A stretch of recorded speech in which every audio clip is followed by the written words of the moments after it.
Hello, everyone. Hello, Sharon. Hello, Stephen. Hello, Mira. Hello, Stephen. Hello. Hello, everyone. Nice to have you here. I'm very excited to present Stephen to you. So here is the bio that is so incredibly impressive. So Stephen Halpern is a Grammy Award nominated multi-platinum selling recording artist. He's also, of course, a producer, a composer, a researcher, an author, and a pioneering sound healer. The LA Times calls Stephen Halpern a founding father of New Age music who launched a quiet revolution in modern instrumental music that focuses more on creating coherence and harmony and balance rather than just creating mere entertainment. Stephen's work reaches on Spotify 1.8 million listeners, and that has been over 2.8 million hours, and the music has been streamed 28.5 million times. These numbers are really mind-blowing and really very heartwarming.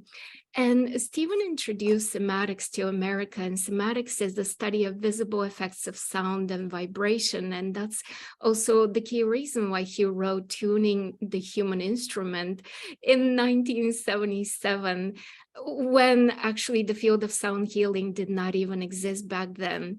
Personally, Stephen, I want to share with you that your music has been instrumental in me having some of my most profound past life regression experiences. And I am beyond thrilled to know that you have a psychedelic therapy album coming up, because I look forward to using that in my psychedelic journeys as well.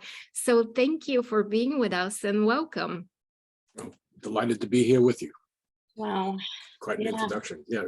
Right, quite an introduction. You have a career that has not only touched the lives of millions of people, but also I am guessing has expanded your consciousness and your perception and your attunement tremendously.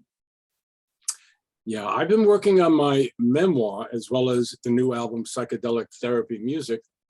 And over the last number of years working on the memoir, what became clearer to me than ever before was the interconnectedness of so many of my experiences and how one led to another. And some of them was so synchronistic that if I was a minute late or a minute earlier to passing someone on the road or getting a certain hitchhike, my life would have been very different. But I was already totally wanting to know about healing music. I read everything that was written in the 1960s and spoke to some people, but obviously there were no recordings that were called sound healing at that point.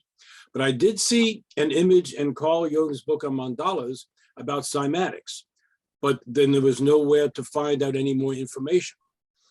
But as it was at that point, I was a professional jazz rock musician, a very hotshot trumpet player and a good guitar player, and thought that my first part of my career before I would start teaching in college would be as a professional musician. I had a band in Buffalo that was what we call a jazz rock band with horns. And that was what I thought my life was going to be for a couple of years. But when all that fell apart during a recording session in New York in early November 1969, I hopped on the plane. I always wanted to get to San Francisco. And I had a round trip ticket to go back to Buffalo, go back to graduate school, studying cross-cultural manifestations of healing music and higher consciousness. He said, what kind of a master's program is it? Well, I made it up, and I got some faculty to say, this would be great. We don't have anybody to teach you. So I was already a self-motivated learner, but I was reading books, but I was also praying, because some of the faculty and master poets and musicians who were at the University of Buffalo when I was there really instilled in us that if you want to be an artist, that role means tuning into your muse. It means opening up to getting inspiration. And when I was hearing that, lights were going on in my head. I go, I'd like to have that happen. Wouldn't it be amazing if? But it was always something that happened to other people. Well, that was kind of my life for a while, except a couple times playing trumpet in high energy jazz, jazz bands and performances. I experienced the state where the trumpet started playing itself and where I went on automatic. So that was a real breakthrough, but it was only in that kind of high energy, John Coltrane, Miles Davis kind of music.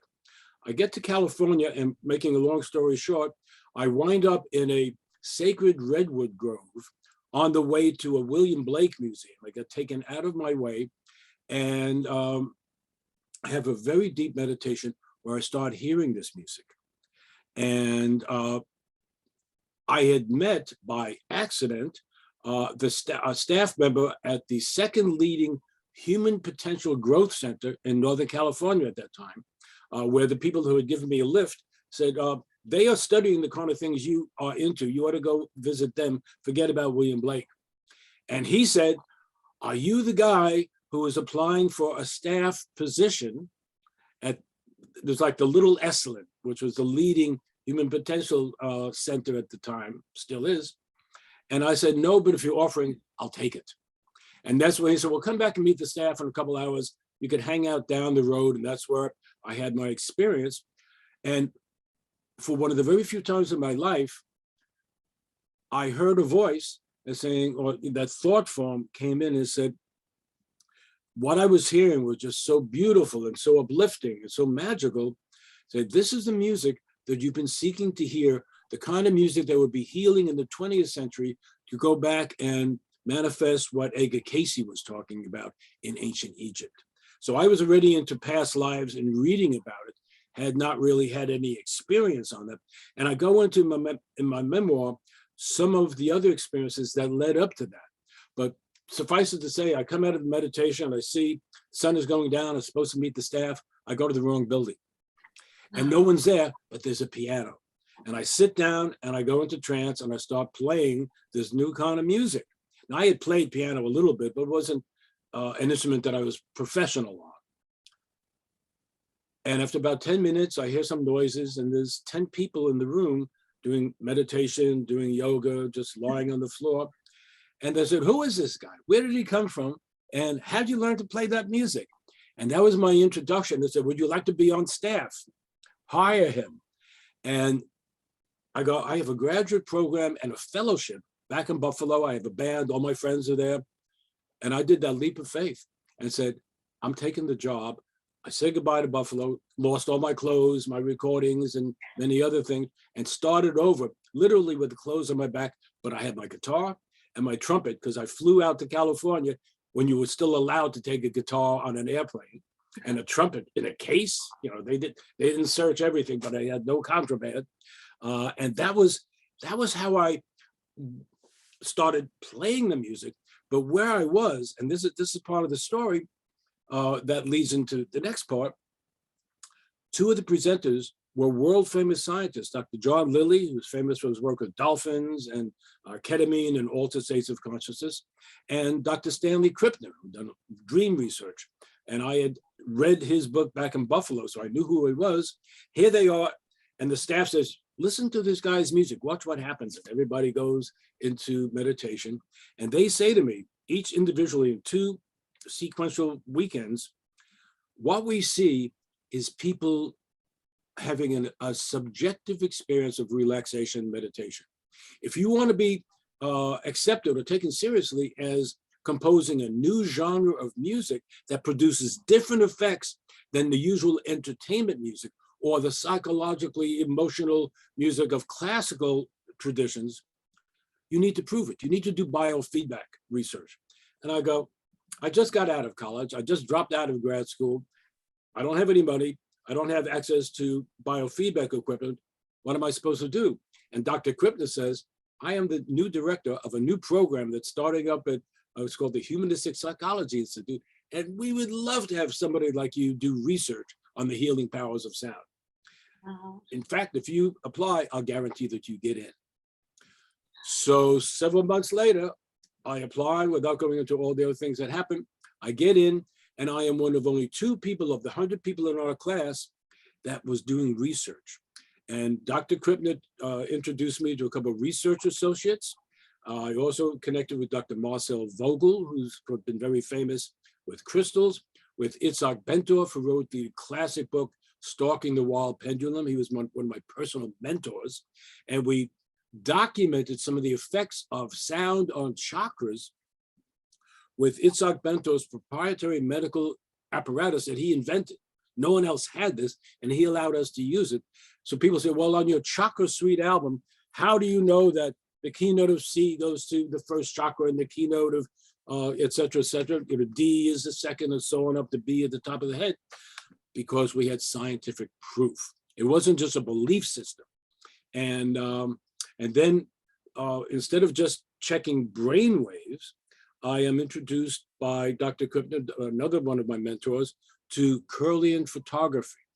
A few months earlier was the first international conference on Kirlian photography in Moscow. Krippner and Dr. Irving Oil, another friend and mentor, were the only Americans there, and they brought back schematics. And the team that I was working with had one of the only 2 operational devices in America.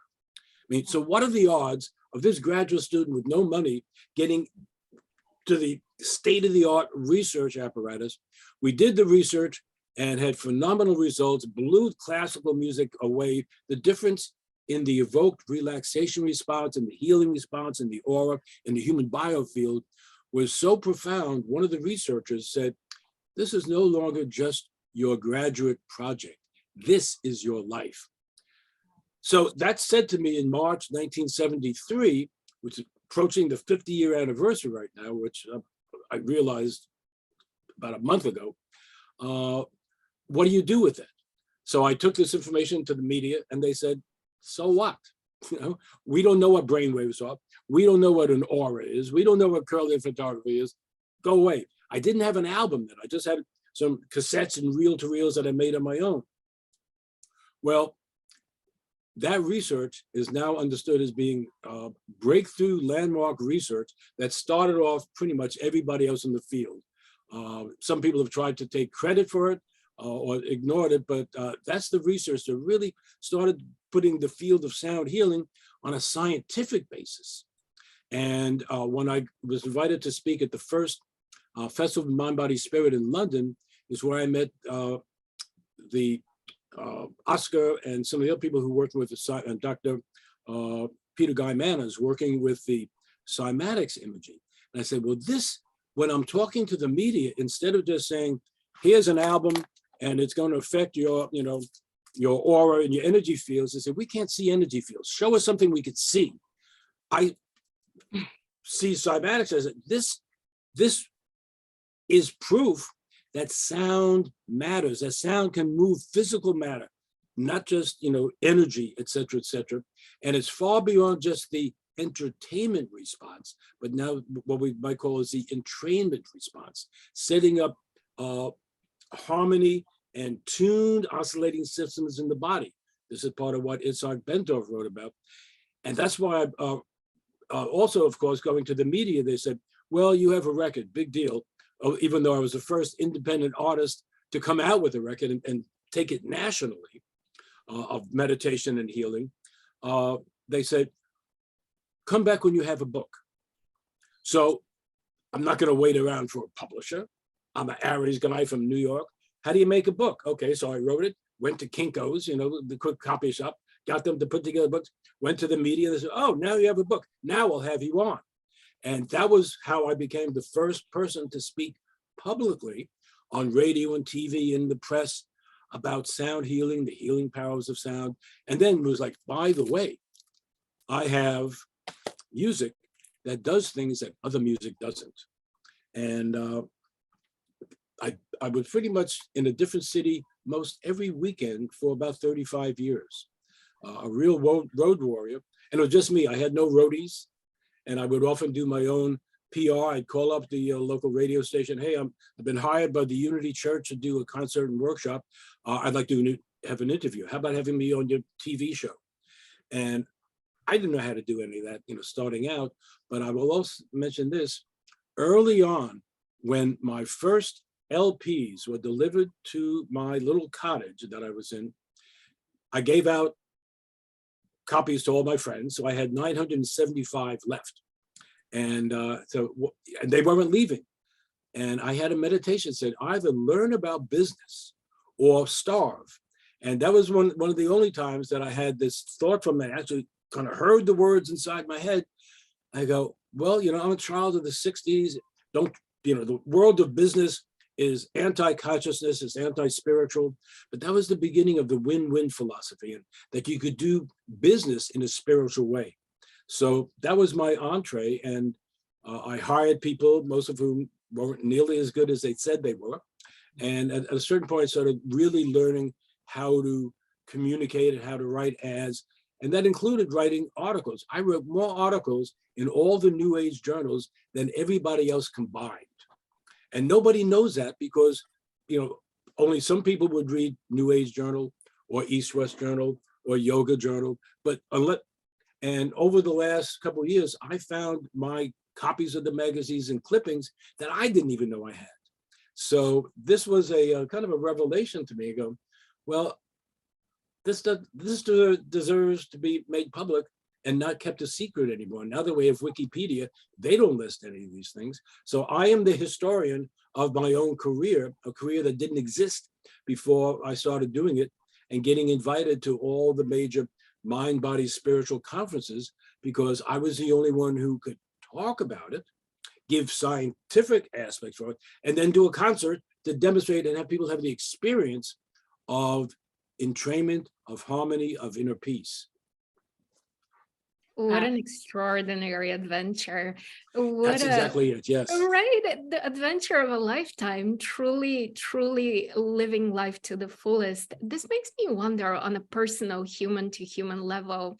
I want to ask you, as you look back, as you're writing the memoir with a 2020 vision, what would you say is the secret to you listening to the universe so well? So we could say it's your dharma to bring such powerful beginning to something so new and to be a revolutionary. We can say that, but there's also something about your personality, right? So I'm looking for you to entrain us into the next level of success for each one of us.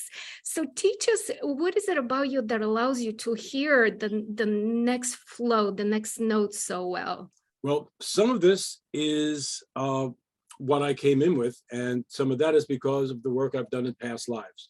I started getting past life readings shortly after I came out to California, but my first psychic reading was at Lilydale in the famous center in upstate New York, outside of Buffalo. And I got my first reading there. And I remember the medium said, I see you going on a long journey and you're going to write new music. And I'm thinking, I haven't been outside of Buffalo, since I went to college. I'm still living in Buffalo. I have no money, no car. New music, I just wrote a couple of great jazz rock songs, and that's what I'm thinking. 3 months later, when I have the experience in California, before Thanksgiving, because that's when I was supposed to go back east, it hit me. This is the long journey. This is the new music. And then it was like, how did that guy know before I knew? It's not like he's reading my aura and saying, "Oh, I see where you lost your key" or something. So that was mind blowing. That was really the beginning. So I started studying more, reading about Edgar Cayce. And 10 years later, at one of the first mind, body, spirit conferences in Arizona put on by the Edgar Cayce Medical Clinic, I had a chance to meet Charles Thomas Cayce, Edgar Cayce's grandson. And I remember he said, my grandfather, I choke up a little bit, would be really pleased. He is really pleased with what you're doing, because I was manifesting what he was talking about. And I had, when I was reading one of his readings that he gave, that was transcribed in a book, he has something called the musician's prayer. And it starts on the right-hand page and goes over to the next page. And I'm saying the words before I turn the page. So that kind of blew my mind. It's like, how is that even possible? Well, past lives were part of that. So that's what I came in with. But about a year and a half ago, I was doing a podcast with a hip hop DJ who's also into classic vinyl LPs. And he calls up and says, do you know that your very first album, before it became Spectrum Suite, before it became Chakra Suite, what's called Christening for Listening, of course I know that, it had a picture of a curling photograph of a leaf on it, because that was from the research, and I didn't know, any better, that would be a terrible idea. Now, one plant went into any store to buy the album, so it wasn't effective on that level. But he also says after we do as we're in the interview, so with all these problems with the record industry and being an independent and being under capitalized and all these, what kept you going? And how come you didn't give up? And no one had ever asked me that. So I never even thought about it. It was just part of my innate nature to say, what else am I going to do? This is what I was charged with. This is what the universe now has told me, not just what I was feeling. And then I also connected with Dr. J.J. Hurtak, who wrote The Keys of Enoch and was in his first meditation group here in Northern California. Two of the women there were older, regal women. One of them was a psychic channel. And what she does, she says, is I connect people to their spiritual masters. So, and I offer you a free reading. So of course I go, sure. And I am told some things that are absolutely mind-blowing, but I kind of put it away for a while. And a couple years later, after I started going public, I went back and said, this is what they were telling me back then. So that was very, very clearly, number one, I know that I am not just the composer, but I am the co-composer. I work with a band. I have a lot of helpers. They don't have famous names in a sense, so I haven't shared those, but it's not just me. I didn't just sit around one day making up a new theory of harmony and chakra relationships. And there's very little play, certainly back in the first 20 years, this is not something that you could speak about publicly very easily. Not until 1994 or so, when James Van Praagh and Doreen Virtue started speaking about angels, was the acceptance that people could have these experiences. And coming from a very left brain, analytical, intellectual background in Buffalo with the people that I was hanging out with, this was a major culture shock to go from being so analytical, and part of me still is, but it was also being able to open up and shut that down. And one of the things, Mira, that I found out and really appreciated about my music is that in order to play the music, I have to shut down, or my left brain shuts down. I go into the space between the notes, what Deepak Chopra talks about in terms of the gap between thoughts, the place of pure potential, into the quantum of silence. That's always, and now we call it mindfulness, but that's where when I'm at the keyboard, when I'm in the recording studio, that's the place that I go to, and I open up and let the music flow through. And that has been the guiding star for me through it all. And when things got really bad in 1988 with a major lawsuit against a record company that I didn't really win, and a major lawsuit with 100 other labels got ripped off by the major distributor and was almost going bankrupt. That was 2016. I had a chance to think about, what else do I want to do? What else could I do? And there was nothing that came up, so this is it. So I have to learn to make it work. And now with streaming, when you read off those figures, those are even newer, because I don't necessarily even actually look at the actual figures a lot. I hear about it from other people. And what you just said is, that is what I was told in 1969. People around the world will be hearing your music. At the same time, on Pandora or Spotify, or some of the streaming services, and what that does, I just jump ahead to it. I also met Rupert Sheldrake back in 1979. Jill Peirce, I met her in 1977 at the first London Expo for Mind, Body, Spirit.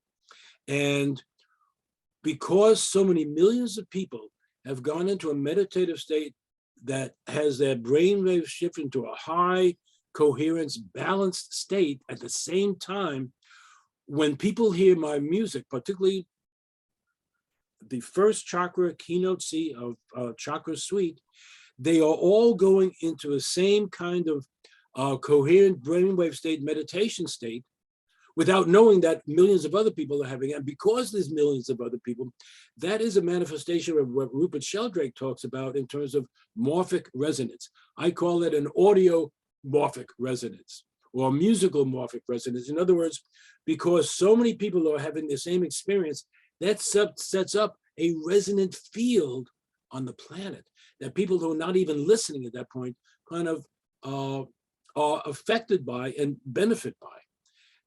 The phrase that I'm hearing now more people say is, what we feed the field matters. Way back in the 70s, jazz musician Charles Lloyd, who was at that point getting deep into meditation, when the fundamentalists came after him, after me, he said, no, this is not the work of the devil. I say meditate and radiate. And that's now science is proving that when we meditate and when we get into our own balanced brainwave state, we send out coherent vibrations to the planet, to our fellow men and women. And that is part of the work of sound healers that many of them don't even know about. It's no longer just playing a CD in your house for yourself. With streaming music, this is out there, and even if people aren't hearing it, it's still putting vibrations of peace and harmony out onto the planet. And it was at that point that I really understood the larger parameters of what I'm working with and manifesting my soul's goal for this lifetime, which for many years, it was leaving me kind of unfulfilled. Well, I got the assignment and I've done it better than I thought I could have done in 1975 when I released my first album. But a lot of people still are not hearing it. They haven't had a chance to hear it. They don't know they would like it. Streaming music makes it possible. So, and after coming out and surviving Napster, when people are just putting up and stealing music from everybody, and almost going out of business that year, it is such a blessing.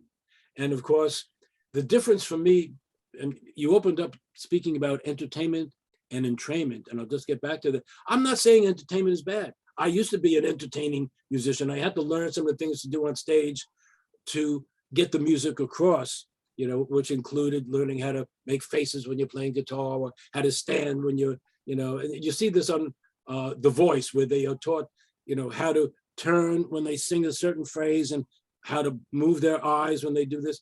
So a lot of that is taught, but a lot of it is automatic. And when I'm in the studio, I've always turned the lights off. The engineer could barely see me. Maybe I light a candle and I play in the dark. And it's not conducive to making good videos, but it's conducive to getting me into the state where the music could flow through. But entertainment versus entrainment, when I did get the Grammy nomination in 2012, I produced the ad and they see my album, Deep Alpha, Brainwave Entrainment Music for Meditation and Healing. And they called me and said, you have a spelling error on the front of your album. I go, no, I don't. They said, no, you spelled entertainment wrong. So I had to teach the Grammys the difference between entertainment and entrainment. And they didn't know anything about brainwaves. But yet musicians know about entertainment, because every song that starts off like that, and what I would teach in my workshops with physical entrainment, that just by clapping your hands, let alone a drum beat, you can control the heartbeat of everyone who's listening. And I remember doing this in all my workshops, but at a seminar for holistic nurses in Milwaukee in 1986. It was -8 degrees, which is another reason I remember it. But when I demonstrate that, and I said, if you have music playing in your patient's room, there's a drum beat. Their heartbeats are matching, are synchronizing, because of the phenomenon of rhythm entrainment with the music that's on in the room. You're not getting an accurate physical reading of what that person's heartbeat is right now. And nurses were falling off their chairs. They could not believe it. I said, you might have been giving the wrong drugs to someone because they were, their heartbeat was too fast. All you needed to do was to change the music. And they were open to it. The field of music therapy, there were a few progressive ones, But I was told early on when I took them this new healing music that was more effective at relaxation and stress management than anything they had in classical music. I was told to take a hike. We only use, now this is 1975 and 1973, we only use classical music because it's the best for everything. And I said, no, it's not. And I proved that it wasn't. So some of them loved me, but a lot of them, I was like the devil, because I was saying that there was something better than classical. And if you look at Mozart or Liszt or Chopin, they were not composing for relaxation. In the movie about Mozart, what the emperor even says, too many notes, it's too fast and this and that. If a composer were composing all meditative music in Vienna in 1787, that was the coffee capital of Europe, the caffeine capital. If you put people to sleep back then, you lost your job. So, this is a different time. Now we're all so stressed. We need things to slow us down, to help us come balance. And part of the other thing that is an answer to your question is my own nervous system was always kind of fast. Now we have words like high functioning ADHD or something. I don't have the bad parts of most of the bad parts of ADHD, but I wouldn't have been able to do everything that I've done, even in high school, were I not internally motivated. My motor was moving faster, my metabolism was faster. And that's what I came in with. So I look at that, I look at my astrology chart, that was all what somebody arranged so that when I came in, I had the, the psychic tools to be open to it. I didn't have my ego saying, no, that's all me playing this music. I knew it wasn't me. I hadn't trained on piano. I knew my way around a little blues and a little rock, but the things that I'm playing that relate to classical Chinese, classical Indian music, the raga portion, that's what I was studying to see the meditative approaches to music, and it was always slow. And I would make my own little mixtapes of just the slow portions of Indian raga albums and just the slow portions of other albums. And, maybe a slow portion of 2 minutes of a Pink Floyd album before they got loud or the alarm clock went off, because I wanted to stay in the zone. And one of the things that I heard from people from day one when my albums got out there is your music helps us stay in that space. It holds sacred space. And as a producer, that's what I do. I make albums that create that. And there's a lot of people that have been looking for that, like I was. Part of the reason I did it, I used to make my own little tapes that I played for me because I needed something to help me relax. And then when it became possible to mass produce them, that was when my personal need became something that I could serve others with. It's very different than the ego of being the best trumpet player in Buffalo. People would say, oh man, that was a great solo. That you hit that high note, that no one else does that. But when someone says, your music changed my life, that your music helped my father when he was passing over. Whew. So that's a gold record for me. Yeah. Truly, yes. That's very deep. Yeah. I mean, I cannot say enough about your music, that I never needed anything else because you're the first one that I listened to, and that was it. Wow. I love what he does for me to go inwards. And when I work with people, I usually play it before I go and channel because it brings me to that divine space. Yes. Like And so many, do we need to answer that, or is that just telling us that we're halfway through? Or sorry, okay, that's my great. It was a nice little chime, little sound healing tuning fork. The instrument that I played on my first album and on most of my albums used to be called the Fender Rhodes electric piano, because the Fender musical instrument bought the rights to distribute it from Harold Rhodes, the inventor. It was basically invented as a series of tuning forks played by a keyboard. And when that was the sound I heard in my inner ear in my meditation in the Redwood Grove. So, but I had never seen it. The next 2 weeks later, I'm in San Francisco, sitting in with the band opening for Herbie Hancock. And he's doing a warm-up after the band I was in played. and he starts playing on this instrument, I stopped the conversation. Like, had an out-of-body experience, go right up to the famous Herbie Hancock, who had no idea who I was. I knew who he was. I said, what is that instrument? Oh, that, man. Oh, that's just a Fender Rhodes electric piano. Miles Davis wants me to play it. And in that second, I said, well, that may just be for you, but it's my life. That's what I've been looking for. That's what I heard in the woods. How do I get one? Well, they sell it, in the big music stores, Don Weir's Music City in San Francisco.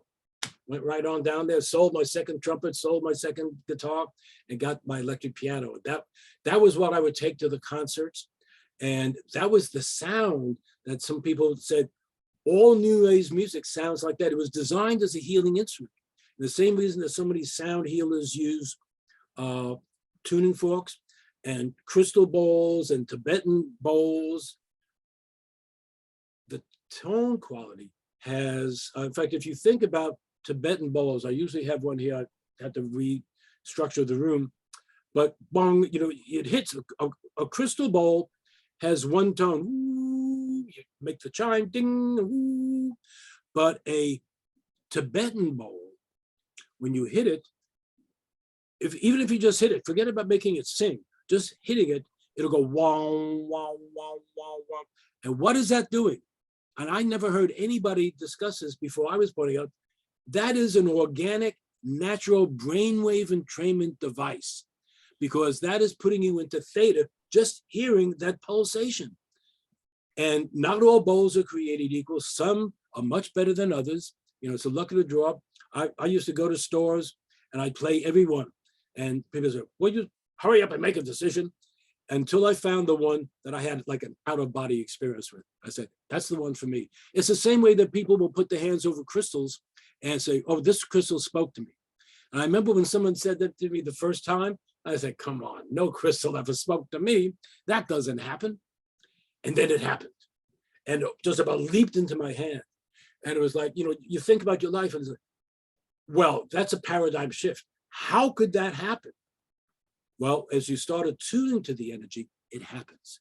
And as you open to that and invite more of that, the self-fulfilling cycle and the feedback loop makes you more sensitive. And as that goes on, it goes on. I do want to mention one other thing before we pass on, because a couple of my most recent albums demonstrate why I still play music and record music. I have an anthology called Sound Healing 432. That is one of the most popular, even CDs now, let alone on playlists. But an album that I did a couple of years ago and then wound up doing volume 2, what happens for me is I'll start an album, and as I listen, sometimes the music will speak to me. And on Ocean of Bliss Volume 2, I include Kristen Hoffman, who's a remarkable vocalist, who I worked with on a couple other albums. I do the basic tracks. She comes in her studio and sings her parts. And then as a producer, I move her parts around. And it's like playing Scrabble or whatever. I move the letters around and make a performance that she didn't do, but I use her voice, so it's her. And as I go to sleep, I always do some editing, or I listen. And a lot of times I have to get up because I will hear something where the music says to me, we need an extra part here, or this part needs to move 20 seconds later. And if I don't get out of bed, I still remember it. So when I'm back in the studio and my engineer says, you don't have any notes, how do you remember all this stuff? I heard it. And as soon as I hear it, I got it. And the music tells me. So I've had this dialogue, and you couldn't, in 1979, when on the Tom Snyder show or on all the TV shows or radio shows, you couldn't really tell that to people. They don't want to know that, or they would look at you like, oh, okay, let's cut to commercial now. And I've had that happen more than once. Oh yeah, okay, this is a little strange, thank you very much. And yet now everybody is talking about it. But what I am so honored and in so much gratitude for is that process is still happening. And the new album that we talked about, Mira, that you mentioned earlier, psychedelic therapy music, I had an album that came out 2 years ago that was going to be called Cannabis Therapy Music, but we just went with Cannabis Dreams because I was dreaming a lot of the music as I'm working on it. And then as a field of psychedelic therapy has really begun to get popular, one of the other things I learned early on is that the title, particularly on streaming, the title is very important. And when I had albums like Dawn and Eventide and even Spectrum Street, people didn't know what that meant. Chakra Street communicated it. So I've had to either change some titles over the years, change the artwork, or in this case, if people are looking for music to use in psychedelic therapy, it doesn't take a genius to say, I need to have an album with that title. And I did some new music, and then I took some of the best of other things that people have been using in therapeutic context for 45 years. So there's some music from Chakra Suite and from some of the other albums. They're proven. So that's the album that we're putting the graphics, we're finishing up. I finish up because I write them. I work with a designer and she lays it out there. But all the text is pretty much I write. I used to hire people like everybody else to, write the album notes and do this. And I spent so much time telling them what to do that I said, I need to do it myself. I'm the world's leading authority on the music of Stephen Halpern. So who better to try to explain it? It's hard to explain. When, I first went public, people said, wait a minute, is this even music? Where's the beat? Where are the words? Where's the chord progressions? All the things that regular music has. And in fact, my faculty advisors in grad school said, we don't know if we could even give you a degree because we don't know that this qualifies as music. They were all addicted to classical music. And I said, the reason your music can't do what my music does is because I don't follow your rules. And that shut them up. And they said, okay. And then as the proof is, in the millions of people who are listening, one of my faculty advisors, shortly before he passed, got in touch with me. I hadn't heard from him in 45 years. He said, I really want to apologize for being such a hard ass when you were, getting your master's degree. But I listen to your music now. I use it in my therapy. I'm so happy we let you graduate because at that last day, they said, if you apply to this program now, you wouldn't be allowed to graduate. In fact, we wouldn't even allow you into this program to do what you were doing. And I pointed out that I was on the committee that took our graduate class and connected it with his college, that if I hadn't done what I did as a leader, he wouldn't have a job. And I actually said, so shut up, hand me my degree, and I got out of there. Oh, what a fascinating A little New York story. attitude, but yeah. Yes, absolutely incredible. I want to share with you something that I have experienced during a mushroom journey, psychedelic journeys, is the clear awareness of how suggestible I am in that state to music, how the high notes take me to highs I could never even possibly imagine, and the low notes take me to depths that I could always question, right? And that I could never reach on my own. So being aware of how your music is so channeled and so attuned makes me so intrigued to experience where that will take me, right, in the journeys, because it's not just somebody thinking what will be a good piece of music, right? Instead, it's higher consciousness led and guided. So I'm beyond thrilled for that. Great.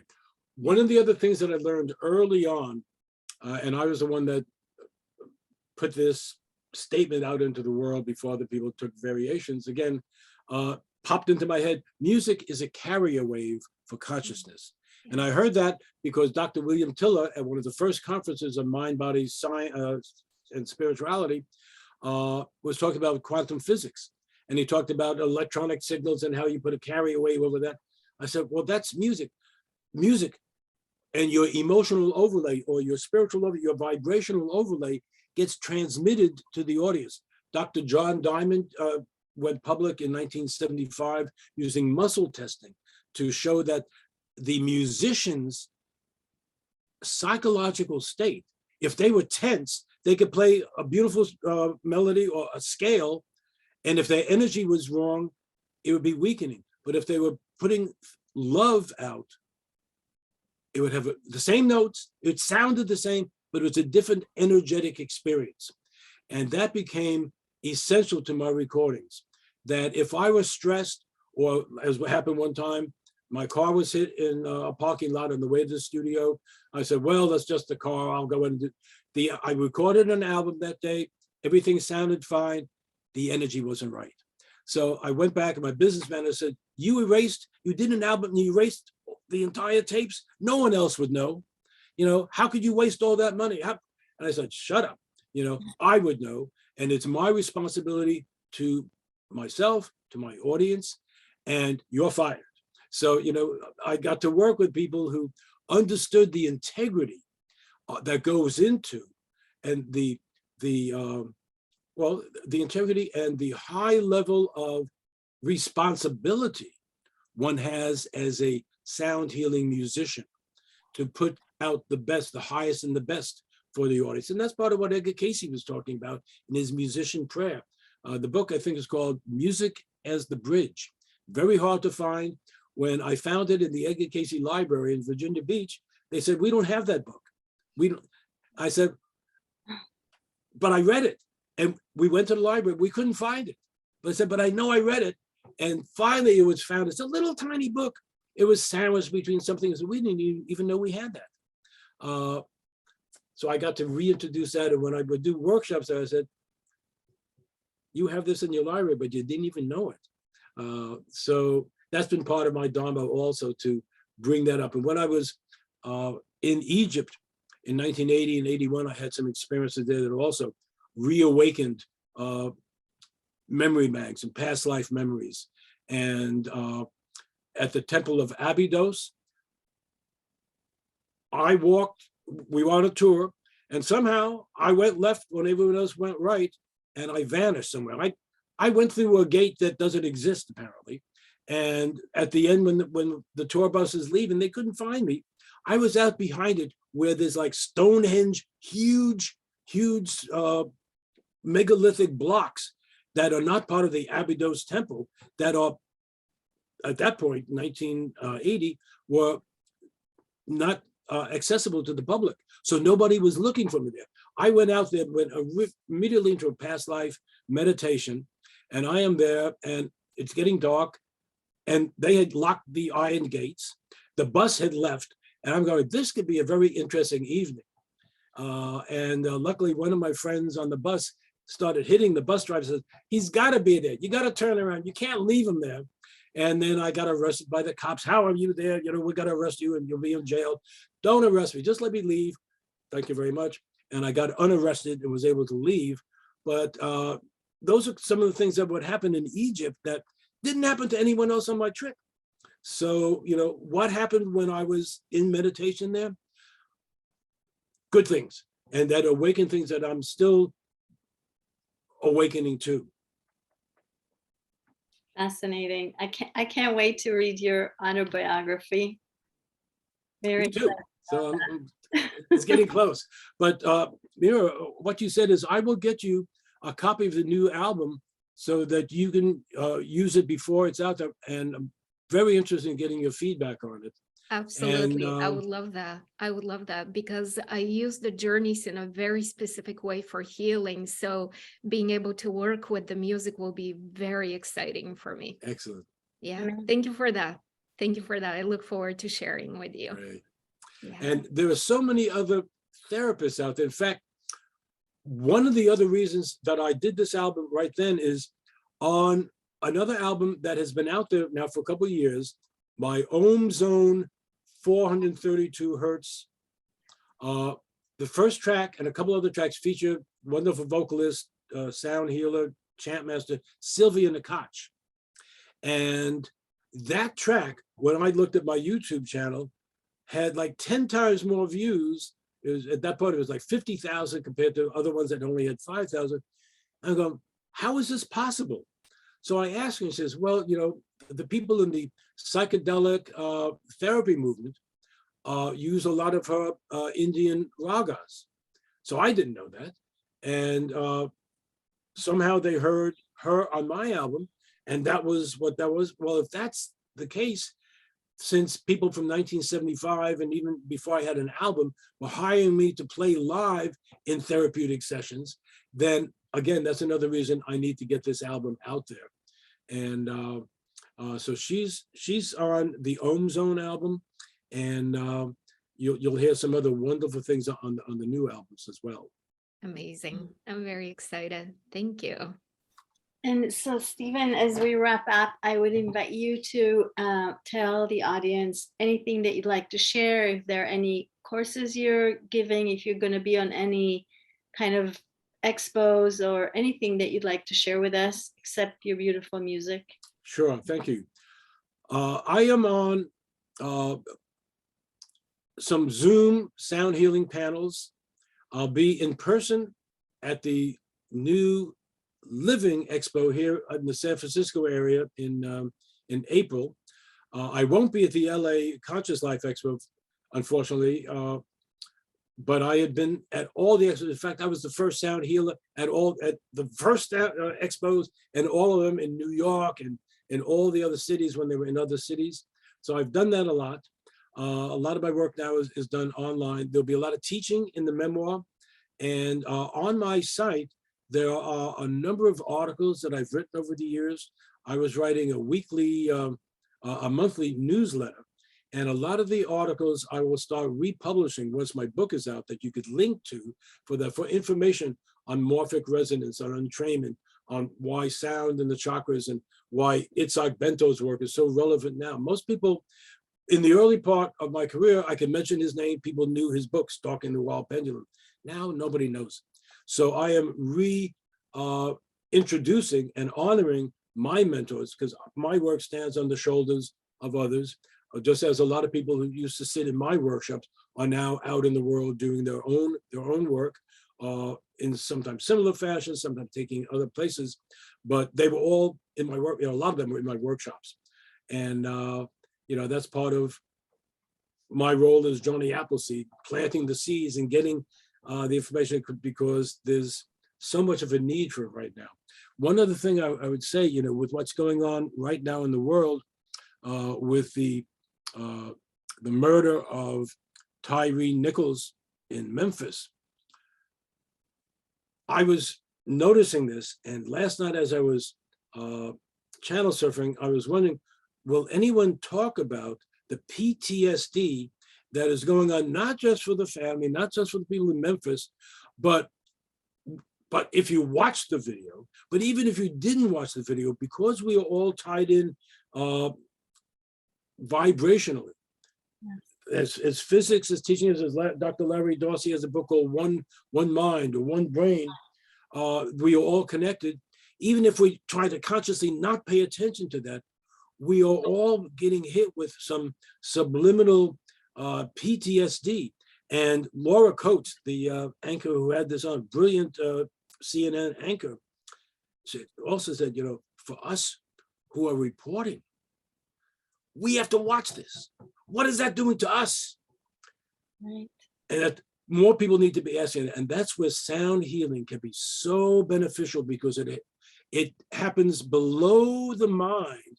It happens where your own healing energies can be supported, where your own innate healing wisdom and the wisdom of your cells, and in the states that this music gets you to, with albums like Deep Alpha and Deep Theta, you can get into those states within seconds with this music and set your conscious intention to bring yourself back into balance, to create more harmony and more healing, and protect from the PTSD and all the negativity that's out there. And not just listen to a song with words, but this is something, and this is picking up on what Deepak Chopra was talking about, what Wayne Dyer was talking about, and Bruce Lipton, the biology of belief, where we can use our mind to instruct our genes to express for optimum health and well-being. And the right music can really help. Most music makes you pay attention to the music. And when my faculty advisor was saying, where's the melody? Where's all these things? I said, that's paying attention to music. I want them to pay attention to the spirit, pay attention to the healing process. And that faculty member finally got it. but millions of people, as we hear now, get it. And that's the service, and that's what I continue to be putting out in the world. So my website, I should mention that, StephenHalpernMusic.com. The YouTube channel is youtube.com/Stephen Halpern Music. And I'll mention, I was in such a rush to get track 1 of the psychedelic therapy music out there. I put it out right before, as a little present before the turn of the year. The cover is changing. And if you listen to this mix while it's still up there, I will be replacing it with the version that took me another month.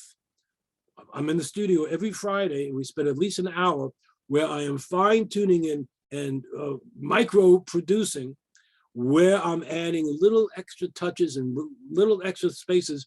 It was good before. It's a jewel now. It's perfect now.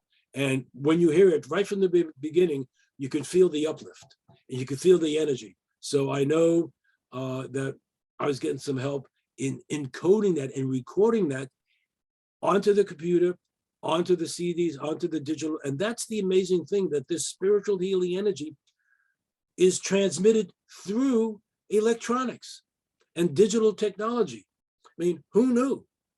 But there it is. And who knew? The scientists who were working on it 50 years ago and 60 years ago. And now it's getting out to the public. How wonderful is that? Thank you so much. I am in such huge gratitude to you for what you bring to the world, and personally for what you've brought me all these years. Thank you so much. And thank you for being with us and sharing your light with us and all of your, not all of your knowledge, but a little bit of it. Oh, thank you. It's been a delight. Really enjoyed speaking with both of you. And if people have questions or comments or other feedback, they could tweet me at Stephen Halpern, and we'll keep the dialogue going. Your experiences are always instructive to help me know that what we're doing is working and helping you. Thank you. I loved our time together. Thank you again, Stephen. Thank you.